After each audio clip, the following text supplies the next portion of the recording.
Bonjour à tous et bienvenue dans cette nouvelle édition du Grand JT des Territoires. Voici tout de suite les titres de l'actualité. Des taxis volants dans le ciel parisien. Et oui, la fiction pourrait bientôt devenir réalité. Un projet fait l'objet en ce moment de nombreux essais et devrait voir le jour pour les Jeux Olympiques de 2024. Un sujet de Via 95 dès le début de ce journal. Les fêtes de fin d'année, presque comme autrefois, sans masque et sans pandémie. Les marchés de Noël retrouvent les foules. Néanmoins, vous le verrez avec Via Occitanie à Toulouse, l'heure est désormais à la sobriété énergétique. Une belle histoire solidaire aussi dans ce journal, celle de 71 propriétaires qui viennent d'acheter ensemble une maison, 400 mètres carrés qui devrait abriter des personnes en situation précaire. Un reportage à suivre de TVR à Rennes. Et en fin de journal, nous prendrons la direction des sous-sols de la ville de Troyes. Le cœur de cette ville historique est parcouru par plus de 200 caves. Un patrimoine captivant et envoûtant pour quelques passionnés, suivi par la rédaction de Canal 32 sur place. Souvenez-vous, c'était à l'aube de l'an 2000, nous rêvions alors de voitures volantes. Et près de 25 ans plus tard, la réalité pourrait enfin dépasser le stade de l'imaginaire grâce à des taxis volants. C'est le projet surprenant sur lequel travaille notamment la région Île-de-France et la RATP dans le cadre des Jeux Olympiques de 2024. Un vol d'essai en conditions réelles a eu lieu récemment sur un aérodrome francilien.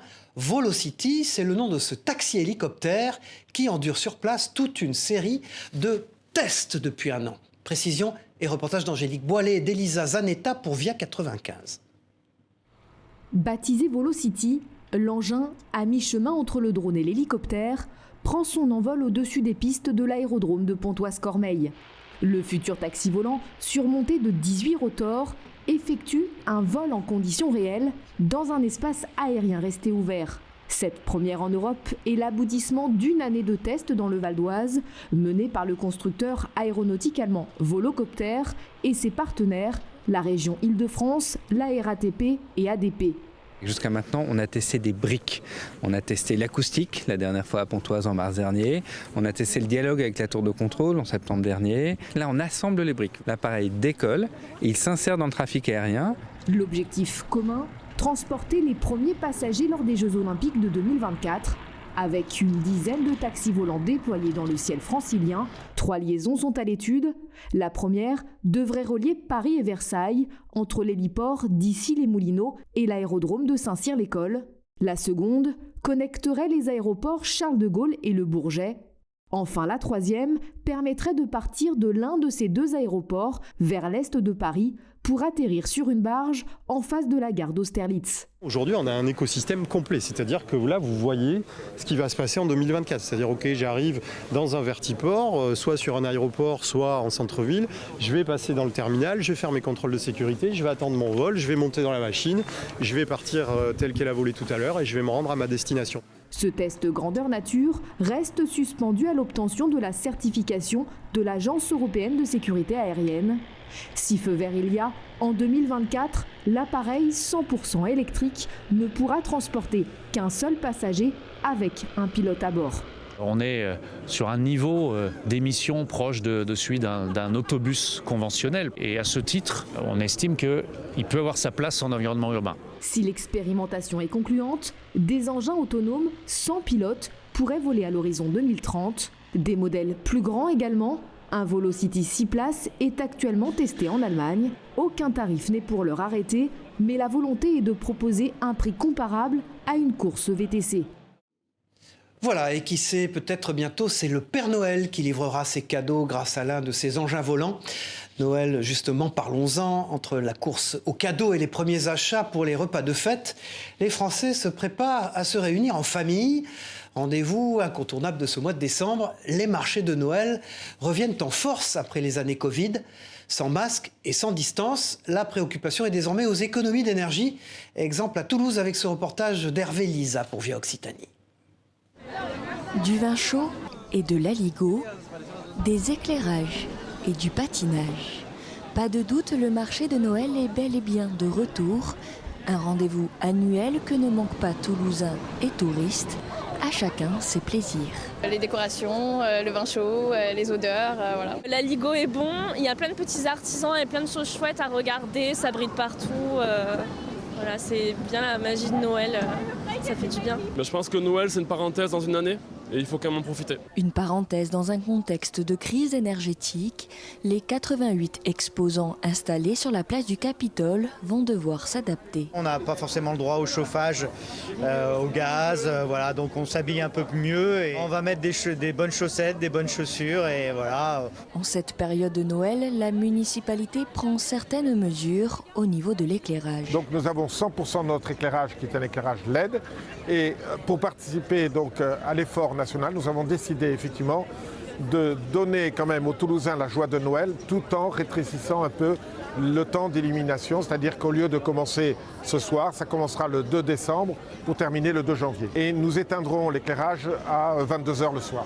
Nouveauté cette année, le marché de Noël s'étend à toute la ville. Attractions et chalets gourmands s'invitent sur les allées Jean Jaurès et sur les places du Salin et Saint-Pierre. Le marché de Noël artisanal et solidaire, lui, retrouve les allées Jules Guesde le 3 décembre. Michel Onfray était l'invité exceptionnel jeudi matin de l'émission Face au territoire sur TV5 Monde. L'intellectuel et philosophe est notamment revenu sur la place de l'Occident à l'aune de l'actualité internationale. Regardez cet extrait de Michel Onfray dans Face au territoire.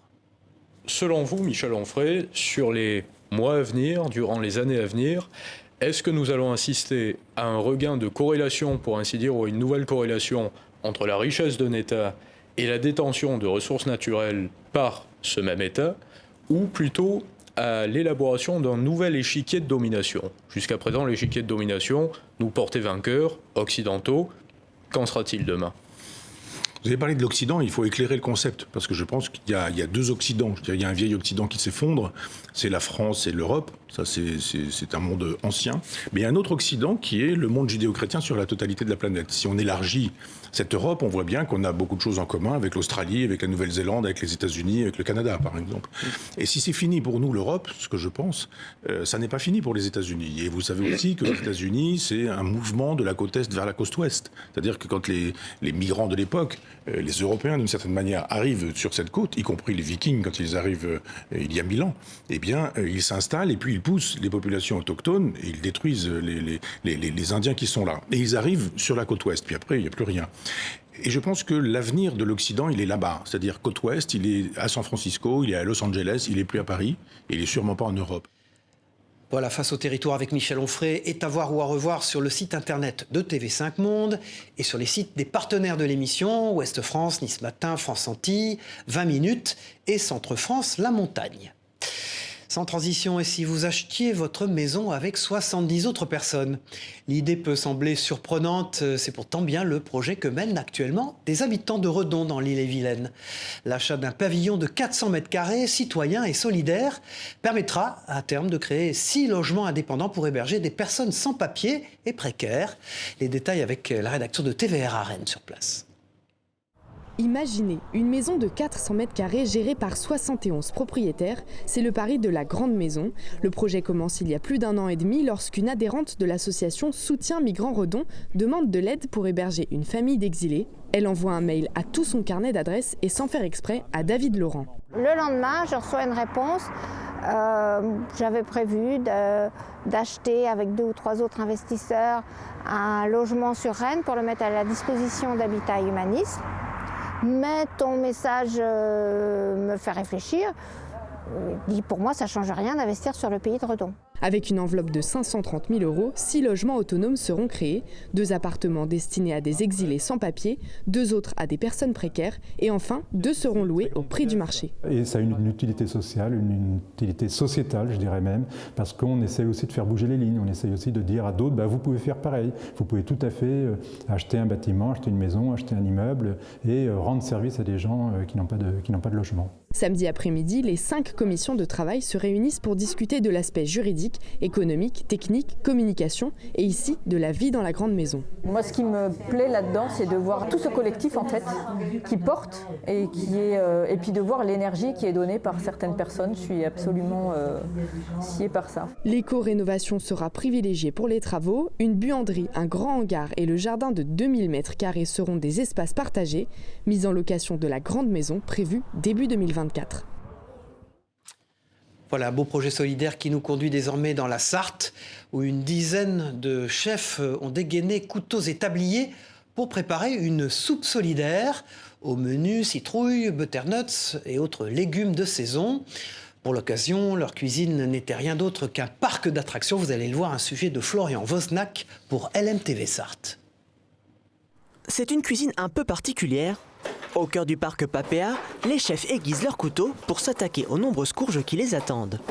On nous avait dit qu'on avait 250 potimarrons et on se retrouve avec 4000 potimarrons. Donc les chefs sont à la tâche aujourd'hui, car vous doutez bien que ça va prendre un peu de temps pour découper, vider et laver. Quand on aura fini, on ira déposer ça dans le congélateur de Papéa pour pouvoir les ressortir la semaine, donc on fera la distribution. Avec une telle quantité de cucurbitacées, il va falloir trouver des fourneaux assez grands. Je vais me mettre en relation avec M. Poisson qui est responsable des collèges sur la Sarthe et j'espère qu'il nous trouvera une cuisine adaptée pour pouvoir concocter et cuisiner cette soupe. Ce potage voit le jour grâce aux courges exposées pendant Halloween dans le parc. On a l'habitude déjà de faire des gestes sur des associations, que ce soit les Restos du Cœur ou le Secours Populaire, etc. On s'est dit on va essayer de trouver une suite un peu logique à cet événement, donc on s'est dit pourquoi pas justement offrir à une association les citrouilles pour la transformer soit en soupe ou les donner tout simplement aux gens. La soupe sera distribuée du 19 au 21 décembre, place de la République au Mans. Les 19 bonnes tables sartoises seront accompagnées des associations Tarmac et de la Maraude 72. De la course à pied, du VTT, mais aussi du canoë, le raid des Alizés vient de s'achever en Martinique. La course solidaire entièrement féminine s'est déroulée dans un décor époustouflant. Et pour cette 6e édition, l'événement pouvait une nouvelle fois compter sur le travail de très nombreux bénévoles. Sécurité, encadrement ou aide à l'orientation, une centaine de personnes étaient présentes durant 5 jours sur le terrain. Les coulisses de leur investissement avec ce sujet de José Le Chertier pour Via ATV en Martinique. Ils vont longer la côte, Alors je ne sais pas à quel niveau ils vont sortir. Dernière mise au point avant le départ du raid. Olivier vérifie chaque poste et contrôle avec minutie que tout est en place et qu'il ne manque de rien sur les points de ravitaillement. En 2018, l'association Paladjei prend forme avec en son sein des bénévoles et passionnés de course en nature. Le but, prêter main forte aux organisations de course et aider au bon fonctionnement des épreuves. On tourne entre 18 et 20 bénévoles sur les épreuves de trail.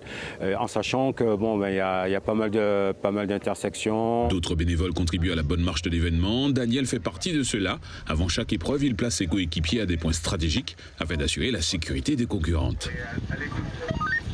j'ai positionné le premier poste. Nous sommes en coordination avec l'équipe de la protection civile qui est chargée de la sécurité de toute la manifestation. Notre rôle, c'est d'avertir s'il y a un blessé, s'il y a une victime. Tranquille, alors on est avec les derniers. Une fois la mise en place de l'équipe terminée, Daniel réalise le parcours en tant que serre-fil et il ferme la marche et encourage parfois les participantes qui peinent à boucler la course. Cet événement majeur du calendrier permet aux participantes du raid de découvrir la Martinique sous toutes ses formes et pour que la fête soit belle, le comité martiniquais du tourisme met tout en œuvre pour la réussite de la manifestation. Nous sommes donc très soucieux, très vigilants que l'organisation se fasse en collaboration avec un ensemble de prestataires martiniquais. Nous intervenons aussi sur toute la phase de repérage et nous sommes également très impliqués sur la partie communication. C'est ce rayonnement médiatique qu'elle apporte à la Martinique au-delà de l'image balnéaire qui est très connue à travers le monde. La 7e édition du Raid des Alizés a mobilisé près de 100 bénévoles. C'est l'une des conséquences imprévues de la pandémie de Covid-19, le retard dans l'apprentissage de la natation chez les plus jeunes. Un constat lié à l'arrêt des leçons d'initiation à l'école. À Limoges, une initiative vient d'être lancée pour combler ce retard, comme vous pouvez le voir sur ces images de nos partenaires sur place, 7 à Limoges. Une vingtaine d'enfants de CM2 bénéficient ainsi de séances gratuites pour apprendre les bases de la natation. Explication au micro d'Alain Druot sur place. On s'est rendu compte que dans les écoles, en discutant avec certains enseignants et avec les collègues des APS, le niveau avait énormément baissé et beaucoup d'enfants n'avaient pas pu bénéficier de cours de natation pendant 2 ans. Et l'année dernière, les enseignants ont fait un retour en disant que c'était assez catastrophique. Donc, du coup, on s'est greffé dans l'opération J'apprends à nager avec la Dragès Nouvelle-Aquitaine. Et on a pu obtenir un soutien financier de la Dragès pour monter cette opération auprès de 10 élèves de 2 établissements scolaires, des CM2. CM2 pourquoi? Parce qu'en fait l'année prochaine en 6e, la natation devient obligatoire. Une transition vers le collège toute trouvée qui nous amène dans un centre de tri du groupe La Poste. Dans l'Oise, une visite des locaux était organisée pour les élèves de 3e. Pendant 3 jours, une vingtaine d'entre eux a pu arpenter les coulisses de la plateforme. Une découverte ponctuée d'échanges avec quelques-uns des salariés de l'entreprise et des cours théoriques dispensés sur place. L'opération visait à promouvoir l'emploi local dans les secteurs où le recrutement reste complexe. L'occasion aussi, vous allez le voir, de jeter un coup d'œil dans les coulisses de nos boîtes aux lettres. Reportage de Jérémy Houbron pour WEO TV, la chaîne de la Voix du Nord. Quand la cassette est remplie aux 3/4, on la sort et on la met sur le CE correspondant. Ces collégiens découvrent le centre de tri postal de Roy. Aujourd'hui, Stéphanie, pilote de production, endosse pour eux la veste de guide. Les gens pensent que le facteur a sa caissette et distribue le courrier, mais ils ne voient pas ce qu'il y a en amont. Ils ne pensent pas que ça passe dans des machines. Alors ils arpentent les 24 000 m² de cette plateforme, plongent dans le secret de ses salariés et leurs machines qui traitent chaque jour près de 900 000 plis. De quoi faire naître des vocations, ou presque. Tu verrais, toi, travailler dans cet univers-là ? Non, je pense pas. Pas facile de séduire et c'est pourtant tout l'enjeu de l'opération. Entre les visites, les cours théoriques sont dispensés ici même sur la plateforme.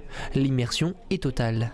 Ils font des cours sur le sujet, sur l'entreprise, en histoire géo, en français, en anglais, en lien avec le vocabulaire professionnel. C'est une autre façon de faire les cours, quoi. L'occasion surtout de favoriser l'emploi local. Ici, 250 salariés officient entre organisation, production, démarche qualité ou même ressources humaines, autant de secteurs qui peinent à recruter. Il y a des métiers de terrain, voilà, sur la production, et on a tous nos métiers support. C'est important que ces élèves qui pour l'instant ne sont qu'en 3e, mais vont vite devoir se projeter vers un avenir, puissent déjà avoir une vue sur les différents métiers possibles. Porter un autre regard sur l'industrie et ses opportunités, un exercice complexe dans un contexte de chômage encore tendu. Sur le Grand Roy, il avoisine les 13%. Voilà, et le monde de l'entreprise était également mis à l'honneur par les mutuelles AXA lors de la soirée des trophées RSE pour la région Sud-Est. Une soirée de gala organisée dans un site médiéval, comme vous le voyez sur ces images, pour mettre en avant et soutenir financièrement des projets locaux investis dans le champ social et environnemental. Précision recueillie par Alexandre Sebag sur place. Nous sommes des assureurs et donc nous pratiquons des valeurs et notamment nous sommes là pour protéger les populations et pour prévenir les risques. C'est une cérémonie qui est très importante pour la région et c'est pour nous une grande joie de pouvoir être ce vecteur de communication vers le grand public sur tout ce que font nos clients et tout ce que font les Français en matière d'initiative et de RSE. Et puis lors de cette soirée, ce sont donc 4 projets qui ont été récompensés pour leurs actions, pour l'environnement, le développement solidaire ou encore la prévention. Écoutez à ce propos les lauréats de ces trophées. Eh bien en fait, c'est notre agent AXA qui nous a informés de cette initiative, de la compétition RSE, et il nous a dit que notre activité avait toute sa place, donc on a candidaté. De la visibilité, de la crédibilité auprès de partenaires que je commence à avoir et à développer. Et puis financièrement, je vais pouvoir apporter beaucoup de choses dans l'application, des nouvelles fonctionnalités, du contenu beaucoup plus riche et travailler avec des partenaires. Et vraiment, c'est une super nouvelle pour moi. Ce qui nous a poussé à candidater à ce concours, c'est d'essayer de mettre en lumière toutes les actions qu'on met en termes d'impact environnemental sur notre territoire, la décarbonation. C'est une belle opportunité d'être ici au Palais des Papes, dans un environnement magnifique. Ça nous ouvre des ports, une légitimité aussi pour notre association et tout ce qu'on a fait depuis maintenant 3 ans et demi. Bon, évidemment, avec la somme d'argent qu'on a eue, ça va surtout nous aider de développer nos projets d'un point de vue logistique parce qu'on reste une petite association qui a besoin de moyens aussi pour développer des projets. Voilà, et bravo à eux bien sûr pour leurs beaux projets. D'une remise de prix à une autre dans cette édition, zoom à présent sur l'auteur tunisien Yamen Manaï. Ce dernier vient de se voir décerner le 10e prix de la littérature arabe, créé par la Fondation Jean-Luc Lagardère et l'Institut du monde arabe.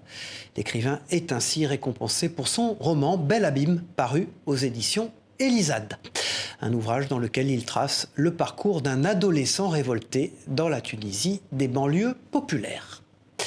De la lecture, encore avec dans vos kiosques cette fin de semaine, ces éditions spéciales du magazine Le Point, consacrées à 4 des plus grandes villes françaises. L'hebdomadaire publie notamment un dossier consacré à la sécurité à Montpellier. La ville de Nantes, quant à elle, est mise à l'honneur pour ses succès économiques. La capitale du Nord, Lille, se prépare au réchauffement climat, nous dit l'hebdomadaire. Enfin, dans l'édition consacrée à la Cité du Vin, le magazine s'intéresse cette fois-ci à la propreté urbaine. Bordeaux est-elle une ville sale ? S'interroge Le Point. À lire également une interview du maire écologiste de la ville, Pierre Urmic. Ces 4 éditions spéciales sont à retrouver chez vos marchands de journaux jusqu'au 6 décembre. Près de Bordeaux, justement, restons-y pour parler, cela va de soi, de viticulture. Le monde viticole qui se modernise progressivement grâce à l'aide des technologies. Les outils dits de précision permettent notamment aux professionnels de faire face aux aléas climatiques et de limiter le recours aux produits phytosanitaires. Alors l'innovation est-elle l'avenir de nos vignerons ? Élément de réponse avec ce sujet de TV7, la chaîne du groupe Sud-Ouest en Gironde. Cindy Lassouraille travaille pour Cap 2020. Depuis plusieurs années, cette société girondine imagine des solutions technologiques pour aider les viticulteurs ou les agriculteurs. Il s'agit de leur donner notamment des informations sur le risque agroclimatique prises au plus près de leur vignoble. Ce piège à insectes, par exemple, sert à évaluer le risque d'attaque de nuisibles, comme le ver de la grappe par exemple. Muni d'une caméra, il compte les insectes piégés. On va les reconnaître et on va envoyer ces informations grâce à une carte SIM aux viticulteurs ou aux conseillers pour l'informer quand est-ce que les ravageurs arrivent sur la parcelle. Ces capteurs sont déployés sur un même vignoble ou même à l'intérieur d'une même parcelle. Les données recueillies sont ensuite passées à la moulinette du numérique. Cela permet d'évaluer le risque. Cap 2020 vient de lancer un système similaire mais plus dédié aux risques agroclimatiques, comme le gel par exemple. Cette mini-centrale météo dupliquée à plusieurs exemplaires sur une même parcelle permet d'élaborer une cartographie précise des risques de gel. Dans une même parcelle, il peut y avoir des hétérogénéités. Par exemple, si on doit allumer des bougies pour le gel, on n'a peut-être pas besoin d'allumer ces bougies partout. La lutte contre le gel, c'est aussi le but de ce piquet de vigne connecté Sentinelle. Bardé de capteurs en tout genre, il mesure la température de l'air, du sol, du sous-sol ainsi que leur hygrométrie. Les données prises par cet outil lancé il y a 3 ans permettent d'anticiper un risque de gel avec 7 jours d'avance. Coralie Deboire est viticultrice à Montagne-Saint-Émilion. Elle utilise ce piquet connecté depuis 3 ans maintenant. Elle en a installé une douzaine sur les 30 hectares de son vignoble. Une manière pour elle d'évaluer le risque agroclimatique, même si au final c'est le viticulteur qui prend la décision d'intervenir ou non et à quel moment il le fait. C'est lui qui va être responsable, il faut lui laisser quand même une maîtrise de son vignoble. En tout cas, étant viticultrice, c'est comme ça que je l'entends et je veux prendre moi-même les décisions chez moi. Ce piquet peut même se connecter directement avec une éolienne pour brasser du vent chaud exactement sur les zones où le risque de gel ou de maladie est le plus important. Tous ces outils technologiques ne servent qu'au moment des périodes dites à risque, c'est-à-dire du mois de mars jusqu'à la récolte. Voilà, et des bonnes bouteilles de vin, elles en ont sûrement abrité quelques-unes par le passé. Les caves de la ville de Troyes représentent un patrimoine exceptionnel, mais souvent ignoré de ses habitants. C'est justement pour le sortir de son ombre naturelle que des passionnés se faufilent dans les souterrains du centre-ville sur les traces d'une histoire presque oubliée. Visite guidée avec la rédaction de Canal 32 sur place. Sous les pavés du centre-ville, plus de 200 caves, un patrimoine souterrain encore méconnu. Depuis 3 ans, Jean-Claude et Sylvie parcourent le Vieux-Troyes pour les recenser. Parce qu'on a un sous-sol troyen très très riche, on construisait autrefois en hauteur, mais également dans les sous-sols, on a un sous-sol crayeux et on a des caves magnifiques. Au milieu du 17e, on avait 1600 ateliers de tissage dans les caves. Au 19e, les métiers à tricoter étaient installés également dans les caves. À la Seconde Guerre mondiale, certaines caves ont servi d'abri anti-aérien. Ce jour-là, Sylvie nous a ouvert les portes de 4 caves troyennes. Tout d'abord à l'hôtel du Lion Noir, à l'hôtel de l'Élection et au Mortier d'Or. Ce sont des caves privées, des caves essentiellement base 16e siècle. Ce sont des caves qui ne servent plus. Dernier arrêt ensuite au sous-sol du restaurant L'Illustré, rue Champeau. Contrairement aux caves précédentes, celle-ci est aménagée. Il y a 2 niveaux de caves et ça a été très très bien conçu, enfin très bien restauré, très bien réhabilité dans l'esprit. C'est dans cette cave justement que Jean-Claude et Sylvie ont commencé leurs recherches. C'était en 2019. Jean-Claude s'est pris au jeu. Il a visité plusieurs caves de restaurants à proximité ou de magasins à proximité. C'est arrivé comme ça en fait. On s'est dit tous les deux qu'il y avait malheureusement aucune publication et on s'est dit que ce serait peut-être bien de creuser un petit peu et on aimerait bien se faire accompagner d'archéologues, d'historiens locaux parce que c'est un gros travail qui nécessite l'expertise de personnes confirmées. À terme, Jean-Claude et Sylvie espèrent pouvoir publier un ouvrage au sujet de ce patrimoine troyen oublié. Voilà, c'est la fin de cette édition du Grand JT des Territoires. Merci de nous avoir suivis. On se retrouve très vite pour une nouvelle édition. Au revoir à tous.